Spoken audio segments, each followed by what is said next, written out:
రావి చెరువు నిండుతా ఉంది బ్రహ్మాండంగా. అంటే వట్టిగానే ఇవి అగాధమే వస్తాయా నీళ్లు?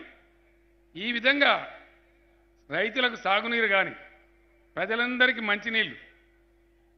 ఇదే కాంగ్రెస్ రాజ్యం ఒక్క ఛాన్స్ ఇవ్వమంటారు కాంగ్రెస్ వాళ్ళు. ఇప్పుడు ఇదే కాంగ్రెస్ రాజ్యంలో ఇదే సూర్యాపేట పట్టణంలో ఎన్ని అలర్జీ బీమార్లు వస్తుండే మూసి మురికి నీళ్లు తాక్కుంటా. మూసి మురికి నీళ్ళే తాగిచ్చాను దశాబ్దాల తరబడి. కానీ ఎన్నడూ ఆలోచించలే. ఇలా బ్రహ్మాండంగా పాలధార లాంటి మిషన్ భగీరథ ద్వారా అద్భుతమైనటువంటి మంచినీళ్ళు వస్తూ ఉన్నాయి. మా సర్పంచ్ మిత్రులకు నేను మనవి చేస్తా ఉన్నా, మీరు ఒకసారి యాద్ చేసుకోవాలి. ఎందుకంటే మీ ఊర్లలో మోటార్లు కాలిపోతే మీరు కరెంటు బిల్లు కట్టకపోతే ఎన్ని అవస్థలు పడ్డారో మీకు తెలుసు. ఇలా రూపాయి బిల్లు లేకుండా గ్రామ పంచాయతీల మీద భారం లేకుండా ప్రభుత్వమే ఫ్రీగా వాటర్ సప్లై చేస్తూ ఉంది. అద్భుతమైన ఎన్ని కావాలంటే అన్ని నీళ్ళు వస్తూ ఉన్నాయి. ఈ సదుపాయాలన్నీ ఇంకా మెరుగు కావాలి, ఇంకా పెరగాలి, ఇంకా ముందుకు పోవాలి. ఇక్కడికే మనం సంతోషపడద్దు. ఇవన్నీ జరగాలంటే బ్రహ్మాండంగా ఇలా ఉమ్మడి నల్గొండ జిల్లాలో 12కి 12 సీట్లు బీఆర్ఎస్ పార్టీ గెలవాలి. దయచేసి మీ అందరికీ మనం చేస్తాం. మంత్రి జగదీష్ రెడ్డి దక్షిణ తెలంగాణలో ఒక స్టేషన్ పెట్టాలి, అన్నీ కూడా గోదావరి ఒడిన ఉన్నాయని చెప్పి మాట్లాడుతుంటే నా జిల్లాలో పెట్టాలని చెప్పి అతను కొట్లాడి ఇలా దామరచర్ల దగ్గర మా భాస్కర్రావు గారి కాన్స్టిట్యున్సీలో 30,000 కోట్ల ఖర్చు పెట్టి ఇండియాలోనే number 1 public sector ultra mega power plant వస్తూ ఉన్నది. అది వస్తే ఈ జిల్లా ముఖ చిత్రమే మారిపోతుంది. ఉమ్మడి నల్గొండ జిల్లా ముఖ చిత్రం మారిపోతుంది. అంత అద్భుతమైనటువంటి ప్రాజెక్టులు తెచ్చి నల్గొండలో కడతా ఉన్నాం 30,000 కోట్లతో. నేను ఒక్కటే మాట మిత్రులు మనవి చేస్తా ఉన్నా, ఇంకా చాలా అద్భుతాలు జరగాల్సిన అవసరం ఉంది. విశ్వనగరంగా హైదరాబాద్ మారిపోయే పరిస్థితులు మీకు కనబడతా ఉన్నాయి. పరిశ్రమలు వస్తూ ఉన్నాయి. ఇంకా అభివృద్ధి కావాల్సిన అవసరం ఉంది. ఈ అభివృద్ధి ఇదే విధంగా కొనసాగాలి, సంక్షేమం ఇదే విధంగా కొనసాగాలి. ఇప్పుడు వచ్చి ఏది పడితే చెప్తారు, ఆపద మొక్కులు మొక్తారు. ఒక మేరాయన బట్టలు కుడుతుండట. బట్టలు కుడుతుంటే ఆయన సూది కింద పడ్డాడు. సూది కింద పడితే దేవుడా దేవుడా లక్ష్మీ నరసింహస్వామి నా సూది నాకు దొరకని నీ పేరు మీద 1 కిలో చక్కెర వంచి పెడతానన్నాడు. భార్య లోపలికి వెళ్ళొచ్చిగా బాగానే ఉన్నదా, 10 పైసల సూది కిలో చక్కెర వంచి పెడతాడా ఎవడన్నా అంటే, ఏ సూది అయితే దొరకంతి ఎగబెడదాం దేవుడు ఏం చెప్తాడు అన్నాడు.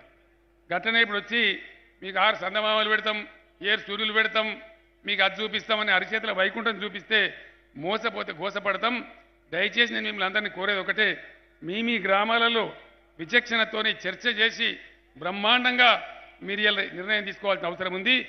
సూర్యాపేట ఇంత పెద్ద సభ జరిగిందంటే మీరు ఇలా 3 ఎమ్మెల్యేలను గెలిపించారని నాకు అర్థమైపోయింది. అందులో అనుమానమే లేకుండా పోయింది.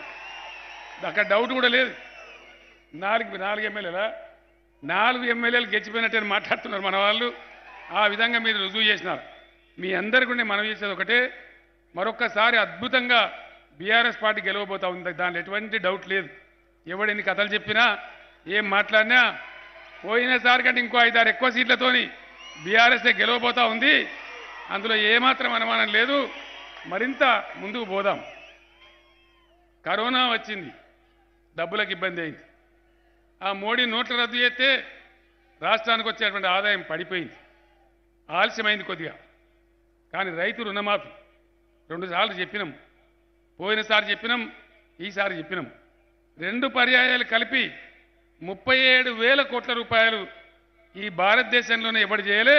37,000 కోట్ల రూపాయల రైతు రుణమాఫీ చేసిన ఏకైక ప్రభుత్వం బీఆర్ఎస్ ప్రభుత్వమా కాదా? దయచేసి మీరు ఆలోచించాలని మనవి చేస్తా ఉన్నాం.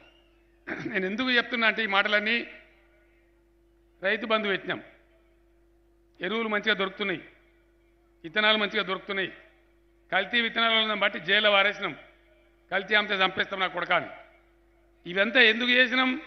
ఇప్పుడిప్పుడే తెలంగాణ పల్లెలు కలకల్లాడుతున్నాయి, మంచి ఇల్లు కడుతున్నారు రైతులు, అప్పుల బాధ నుంచి బయటపడుతున్నారు. ఇప్పుడిప్పుడు జర ముఖం తెల్లబడ్డది. ఇంకా నడవాలి, ఇంకో 7 ఏళ్ళు నడితే నా తెలంగాణ రైతు భారతదేశానికే గర్వకారణంగా ఉండేటువంటి రైతు తయారవుతాడు. ఇవాళ మీరు చేసే పని, నేను రైతు బంధు ఇచ్చినా, నీళ్లు తెచ్చి ఇచ్చినా, కరెంట్ ఇచ్చినా, ఏం చేసినా కష్టపడేది బురదలో మట్టిలో మీరు కష్టపడుతున్నారు. కాబట్టి ఇలా 3 కోట్ల టన్నుల వడ్లు పండిస్తూ ఉన్నది తెలంగాణ, పంజాబ్ తలదన్నే విధంగా. 3 కోట్లది 4 కోట్లకు పోతా ఉంది. అక్కడ ఖమ్మంలో సీతారామ ప్రాజెక్ట్, పాలమూరు ఎత్తిపోతల పథకం కంప్లీట్ అయిపోతే 4 కోట్ల టన్నులకు పోతా ఉంది. వీళ్ళు ఈరోజు భయంకరంగా ఆలేరు భువనగిరి కూడా ఇప్పుడు బస్సాపూర్ ప్రాజెక్ట్ నింపబోతా ఉన్నాం. ఆడ కూడా అద్భుతమైన పంటలు వస్తాయి. ఎంత పంట పండుతుందంటే మన రాష్ట్రంలో ఉన్న రైస్ మిల్స్ సరిపోతలేవు, దంగుతలేవు. ఇప్పుడు 1 కోటి టన్నులు అమ్ముతున్నది ప్రభుత్వం.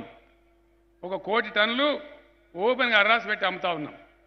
1000 కోట్లు నష్టం అవుతుందని నేను చెప్పిన పోతే పోయింది, మా రైతుల మీద దిష్టి తీసి పడేసిన అనుకుంటా, ఇబ్బంది ఏం లేదని చెప్పినాం. అది కమిట్మెంట్. పట్టుకున్న సిద్ధాంతం ఏంటంటే నా కళ్ళారా నేను చూసి నేనే ఏడిసిన ఎన్నో మండలాలలో, ఎన్నో జిల్లాలకు పోయినప్పుడు కళ్ళకు నీళ్ళు తీసుకొని నిరంజన్ రెడ్డి గారు నేను పాలమూరు జిల్లాలో నడిగడ్డకు పోతే అక్కడ మనుషుల పరిస్థితి చూసి గొలగొల ఏడ్చిన మేము ఆ రోజు. ఏం జాతి మన తెలంగాణ జాతి, మన బతికేంది, ఎవడన్నా ఒప్పుకుంటాడా ఇట్లుంటే అని చెప్పి ఏడ్చి బాధపడ్డాం. అవి నా కన్నారా నేను చూసిన కాబట్టి ఎట్టి పరిస్థితుల్లో గ్రామసీమలు చల్లగా ఉండాలి, ఎట్టి పరిస్థితుల్లో మా రైతుల ముఖాలు తెలివికి రావాలి. ఆనాడు చెట్టుకోడు గుట్టకోడైనాం, ఎక్కడెక్కడో బతకపోయినాం, హైదరాబాద్ పోయి ఆటోలు నడిపినాం. ఇలా మొత్తం వలస పోయినంతా వాపసు వచ్చిండ్రు. గర్వంగా సంతోషంగా బ్రహ్మాండంగా నా రైతులంతా ఇలా దర్జాగా కాలు మీద కాలేసుకొని 24 గంటల కరెంటు పెట్టుకొని బ్రహ్మాండంగా పైకి వస్తూ ఉన్నారు. అట్లే రావాలి, అదే పద్ధతిలో ముందుకు పోవాలి. ఇంకా కూడా ఏం ఆగకుండా జరగానంటే దయచేసి మీకు నేను ఒక్కటే మాట మనవి చేస్తా ఉన్నా, జాగ్రత్తగా వ్యవహారం చేయండి. అలవోకగా ఆశమాసి ఉండవద్దు, మనం దెబ్బతిని పోతాం. రైతు రుణమాఫీ కానీ ఇంకా రావాల్సిన